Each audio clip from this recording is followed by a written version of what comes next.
Baka puso sa GMA Regional TV Live katong nagplano mukatkat kuno og Mount Everest sa ira nato kining sugilanon so sa kasugbuanon nga nakasaka na didto.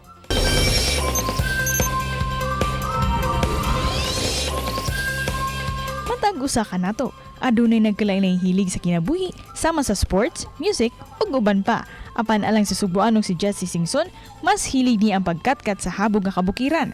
Usa sa iyang naabot ang ground base sa Mount Everest, ang labing habog nga bukid sa tibuok kalibutan. Ug karong buntaga, mag-decide kita sa iyang kasinatian sa pagkatkat sa kabukiran, isip usa ka mountaineer dinhi lang sa GMA Regional TV Live.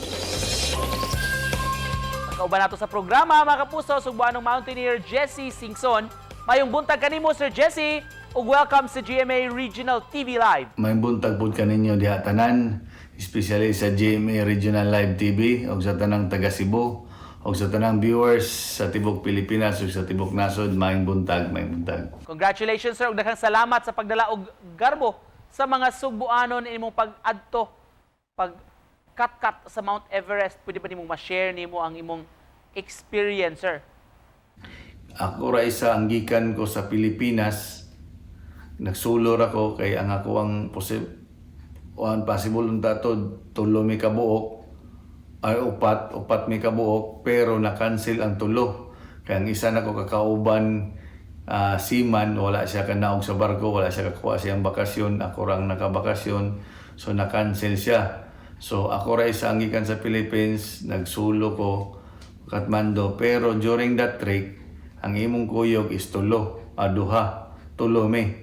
Ang ako ang guide, ang ako ang porter. Sir Jess, can you describe the temperature, atmosphere, ang mga tao nga imong nakakuyog? Kumusta ang kasinatian sa pagsaka sa pinakataas nga bukid sa kalibutan? Ang temperature dito during that time akong na-experience is pinakaubos is 1. Pero inikakadlawon mo drop pagid siya og 0 to negative 2, negative 5 kay inikabuntag inigmata nimo ang mga tanom sa gawas, nag-ice flex na siya. Nagka-flex ang mga tanom. So possible siya nga inikakadlawon mo bugnaw pagid siya. May we know sir pila ka kabuan nangandam ning imong climb, especially of course sa tanan nga mga aspeto, finances, sa imong physical health, mental health, unsa pa mga preparations? Preparation, siguro mga 3 months ra, dili jud ingon nga taas kay kung preparation. Sir, nganong naka-decide man ka sir nga kabuton, katkato ning pinakataas nga bukid sa tibuok kalibutan? I decided to climb Everest Base Camp because gusto na ko makita kung unsa kanindot personal ang pinakataas nga bukid sa tibuok kalibutan mo ang Mount Everest. Gusto na ko ma-experience ang katugnawon, ang mga snow kay wala lagi na sa tuwa sa Pilipinas, wala snow. Gusto na ko ma-experience. Gusto na ko i-test kung asa ko tama ang akong limit sa hiking o sa mountaineering. Unsay takeaways nimo sir kung sa may fulfillment nga nakuha nimo human ka nakasaka sa Mount Everest?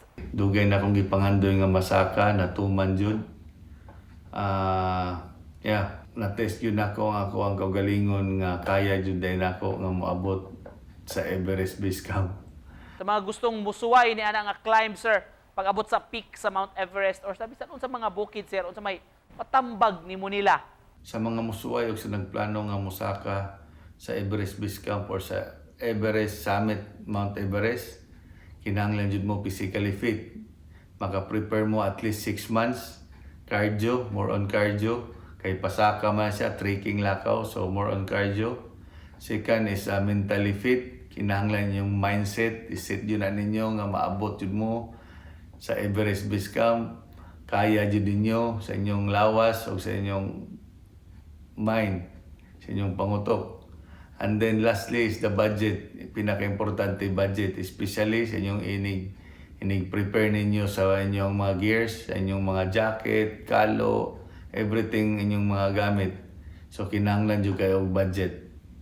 Muna akong ma-advise ninyo, kunya pangita yun mo og maayong guide, maayong porter, or pangita mo package kung mga first timers, sa mga first timers.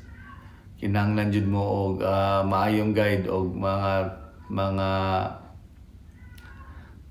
equipment nga branded Kay dito dyan na ninyo makita, dito nyo matest ang branded or dili branded, ang epektibo o dili epektibo nga mga gamit, mga gears na to, mga outdoor nga gamit na to. And with that, magpasalamat pigda ko. Thank you for joining us this morning, Sir Jesse, o good luck sa umaabot pa nimo nga mga endeavors, Sir Jesse Singson, mga kapuso.